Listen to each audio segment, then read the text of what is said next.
what a day at the ballpark it was. We knew there was this chance, right? We even talked about it last night on Be Safe Daily. I mentioned the possibility that there would be some fireworks this afternoon in the series finale between the Cardinals and the Mets, and sure enough, we got them. On Tuesday, we saw 2 Cardinals get hit by pitches, some other close calls, and we saw 3 Mets get hit by pitches, notably among them Pete Alonso, who will be heavily featured in today's episode. Alonso got hit in the head yesterday. That was Tuesday, and that was the one where the Mets dugout kind of, you saw several people come out of the dugout, up the steps. They didn't start a brawl or anything, but they stepped out a good 5 or 6 feet onto the playing surface, kind of waiting to see what was going to happen, seeing that Alonso was okay, because maybe they didn't know at first. It was a changeup, though, that he got hit with, as we'll get into in today's episode. But that all happened yesterday, which prompted me during Tuesday night's Be Safe Daily to say this. This time of year, you have a little trouble feeling the ball. We've talked about the seams on the baseball, making it harder to grip for some pitchers.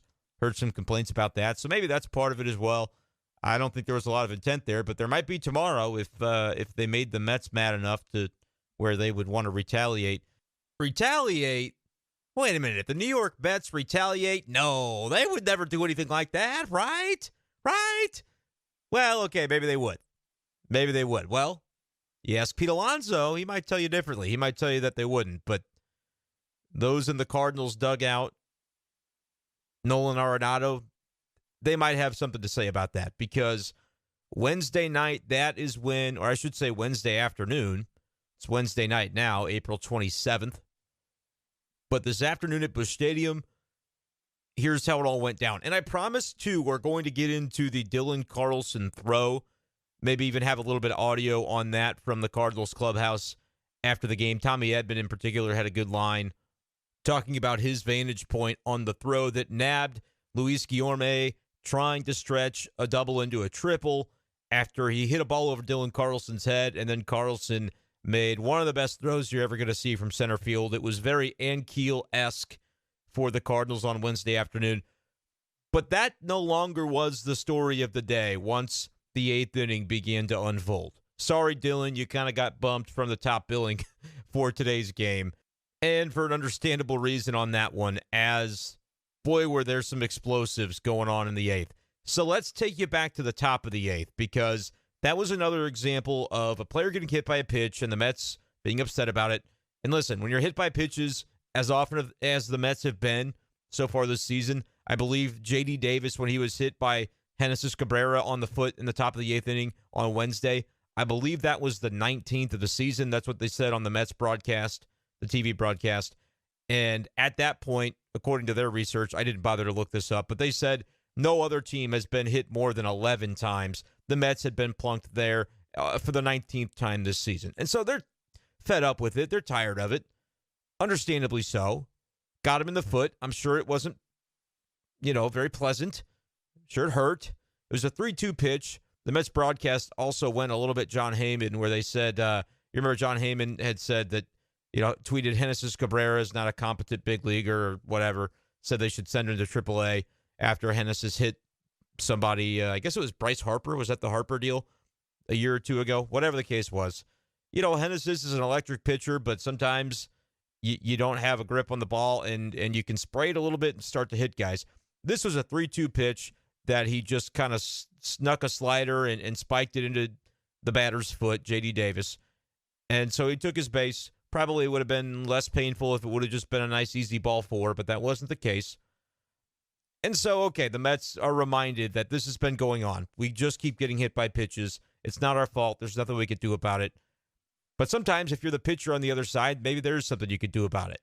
And that's the way the Mets, I would argue, approached things in the bottom of the 8th inning when Nolan Arenado stood to the plate.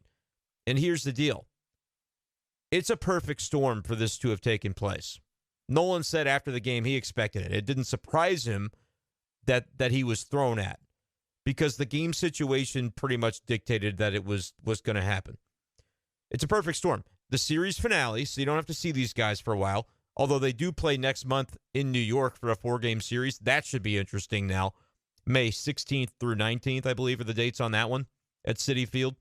And so, but still, you have a few weeks before that happens, and it's a getaway day for New York, and they're hopping mad. And so in a 10-5 game, that's the other element of this. The Cardinals had stormed back after trailing. Steven Matz didn't have his best start, but was able to grit through the third and fourth inning, to my surprise. I was surprised to see him. Ali Marmol even came out for a mound visit there in the third with some serious damage on the bases potentially ready to take place. Left him in the game. Diving play by Tyler O'Neill in left field, and then another liner to O'Neill ended the threat in the third. And then Matz was able to get through 4.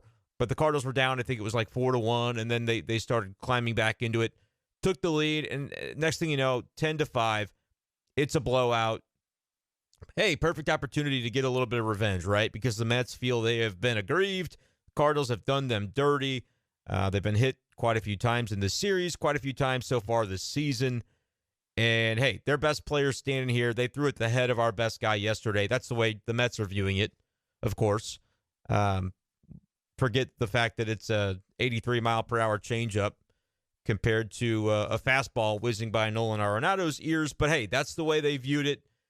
And you can understand this. I mean, before I get too deep into making fun of the Mets, which I will do today to some extent, try to step back for a moment and think, all right, if the roles were reversed and the Cardinals just couldn't stop getting hit by pitches, and one of those pitches happened to be at Arenado's head, hit him in the helmet. Granted, it was a changeup. Nobody's throwing an 83-mile-per-hour changeup at somebody's head. Like, what does that do? What's the point? But even if that's true, and even if the Mets acknowledge that that's true, and Pete Alonso talked some about this today, and I'm going to play some of his audio, but I don't know that I'm going to play all of it, so I'll describe it for you here, where, he basically said intent doesn't matter. He compared it to, and I thought this was interesting because he compared it to if somebody T-bones your vehicle while driving, they could say, oh, it was an accident, I didn't mean to, but the damage has still been done. It doesn't take away the fact that your car's totaled. You might have some physical injuries from that. It's just a reality. And the reason I thought it was kind of interesting is because that actually happened to Pete Alonso this spring. Like, there's that story where he got in a kind of a brutal car wreck, I should say, car crash. And that was during spring training and ended up being okay from that. But I believe he got T-boned, like, going through an intersection. And so the fact that he brought this up, I thought was a little bit interesting. And by interesting, I just mean, I kind of forgot that happened. And I'm not implying anything about that, him bringing that up. I will imply some things about Pete Alonso in a moment. In his response to just the general melee, he had some interesting words to say that they just get funnier every time I listen to him, so I'm going to play some of them for you. I might play the whole, 45-second clip because it was just really, I just couldn't stop laughing. Just the way he comes off is hilarious. But before we get into that, I'm just trying to wrap up this thought of, and that can be very hard for me to do, wrap up a thought. I just talk, and next thing you know, I forgot what I was talking about. But in this case, I remember. If the roles were reversed, it was Arenado catching an 83-mile-per-hour changeup to the head. I think Cardinals fans, if they were honest with themselves, would be like, yep, we don't like that. We know it was a changeup, but that's our guy, and that's not going to fly. And so the roles get reversed, and maybe the Cardinals throw at a Met, and you're okay with that. I think that's fine. And I think Nolan Arenado recognized that that's kind of where it was. Sometimes if you're that guy, you kind of know that there's a certain weight that you carry, a responsibility that you bear sometimes, that if your pitcher might happen to hit one of their really good star players, if the next time you come up to bat, it's a good opportunity for them to return the favor. I know people can say whatever they want about the unwritten rules. I'm just telling you how it is. The reality of it, Nolan Arenado knows this game. He knows that there's a chance he's going to get hit. But what he would ask is that you would not throw at his head. It's a reasonable request, right? Again, the Alonso thing happened. You can't take it away. The reality is the damage was done. It's not fun to get hit in the head. But I don't think you could possibly argue intent on that by Cody Whitley. And I don't think that the Mets necessarily were. That was Alonso's point. Basically saying the intent, it's nice to talk about, but it doesn't functionally matter. Like, we're going to get upset. We're going to defend our guys. That's just the nature of the game and the nature of the team camaraderie here. And so I totally get all that. But you're trying to get your retribution. You can't throw at the guy's head. It's not, because that's an intentional act with a 94-mile-per-hour fastball. It's just vastly different. I don't even know that I need to delve into the explanation of why it's different. I'll give you the miles per hour on each pitch and the game situation, and it becomes abundantly clear to me. I don't know what more needs to be said. And so, while I can understand the Mets being upset, and I feel like Cardinals fans would have been as well, if their guys just couldn't stop getting hit, you can't throw at a guy's head. And the Mets would say they didn't. Alonso said, well, this was, I know it was a 10-5 game, but, we're trying to come back here, so we wouldn't have done that. Okay, sure. I don't know that I buy it. Actually, I know that I don't buy it, but that's what he said. To his credit, like, those are the words that came out of his mouth, so fine. But come on. It's just it's too perfect of a storm to acknowledge that getaway day, blowout game, star player, nothing matters anymore. We're gonna throw in on him. And if you hit him in the butt, if you hit him in the leg, you hit him in the back even. That doesn't feel good, but I think Nolan Arenado, well, maybe not. Like, again, I'm trying to be fair to the Mets here. And I've seen videos of Nolan Arenado charge a mound. That guy's always wanting to charge a mound. And I'm talking in jest right here. I think what Arenado did and the way he responded to it was totally apt. It was completely justified. But if he's hitting the back, would he maybe still have something to say? Yeah, maybe. And then it might depend on what the pitcher's reaction is, whether or not it escalates from there. But I tell you, first off, what you can guarantee is going to start something is the way it happened. Throwing up near a guy's head or neck area, that's not going to fly. Not with a fastball, not ever. And so whether it was intentional or not, that's fine. We can use Pete Alonso's words against him at this point and say, hey, man, if it was not intentional, doesn't matter.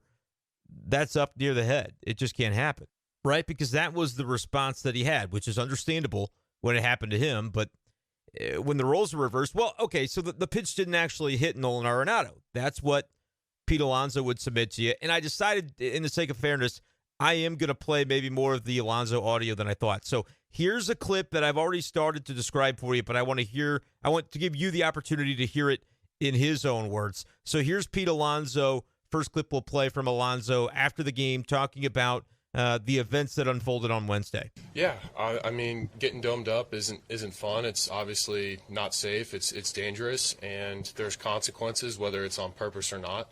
And we're going to stand up for ourselves. And I'm totally for standing up. I'm not just for standing up for myself. I'm totally for standing up for teammates. But kind of what happened today, it just didn't make sense. The ball wasn't even close. And I mean, it's something got started for no reason. It wasn't even close. I know it's a 5-run ball game, but like we're trying to come back. To me, the whole thing didn't even make sense. All right, and so that's basically Pete Alonso saying nothing should have happened today. This all should not have unfolded the way it did because Arenado wasn't being thrown at and the pitch didn't come close to hitting him. Okay. This is a audio podcast. It's not a video podcast, so you got to make that judgment for yourself. Go find the video. To me, I don't know how he's in a position to make that judgment at this point, and especially... This is especially true considering something Alonso had said maybe not just 2 minutes prior, talking about how difficult it is to understand what it's like to be in that situation in the batter's box until you've actually gone through it with the pitch coming at you in an uncomfortable way. And so I'm going to play that for you. Now, keep in mind what Alonso had just said here in the clip we played. I don't know whether the one I'm about to play for you happened before or after, but it was in the same interview session.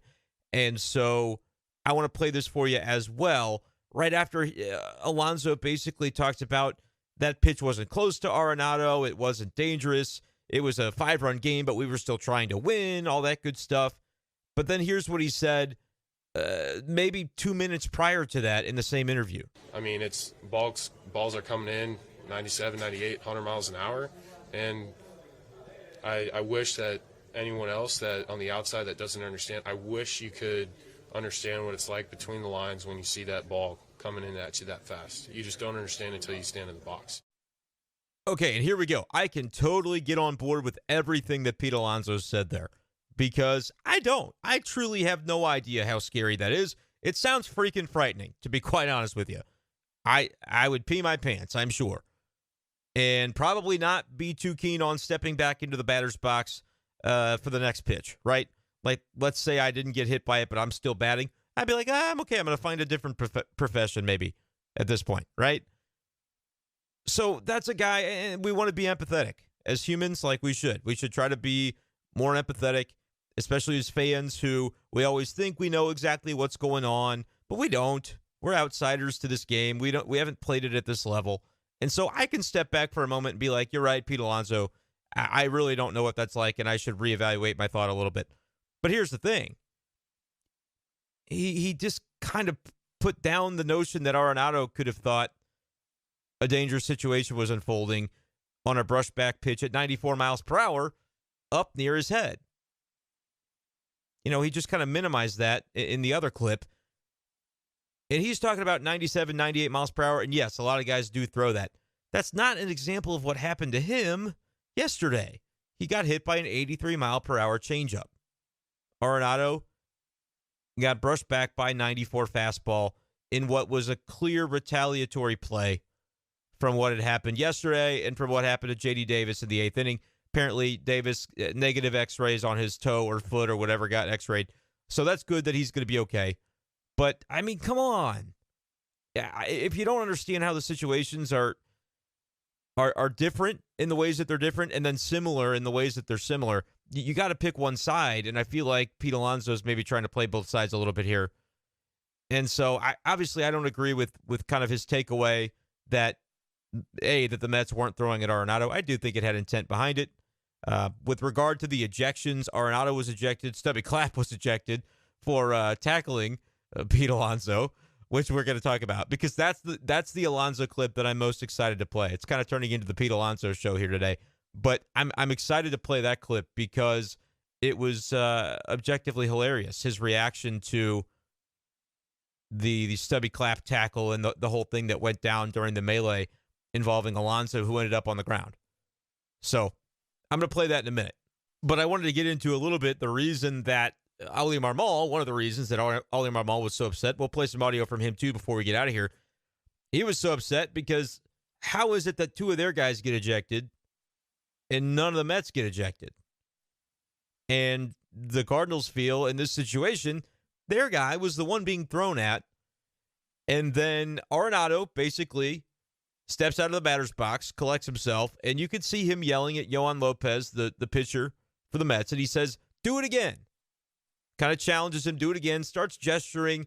Nothing crazy, but I mean, he's heated, man. He just took 94 to the chin, had to back away from it. So his emotions are running high. That's not a surprise in that situation. And Lopez, honestly, for me, it's kind of hard to splice the videos together and figure it out. But I think Lopez kind of started. Honestly, I was trying to remember the way it looked like real time, but it was such a blur, man. It happened so quick. I think Lopez kind of started walking toward home plate a little bit. By that point, you had the umpire and Tomas Nido, the catcher, already in front of Arenado trying to stave him off from meeting him halfway. But Lopez, there's nobody to hold him back, so he's walking toward the plate. And at that point, once Arenado gets the get-go and he sees, oh, it's on, because this guy's coming to me now, he's like, you're not holding me back anymore.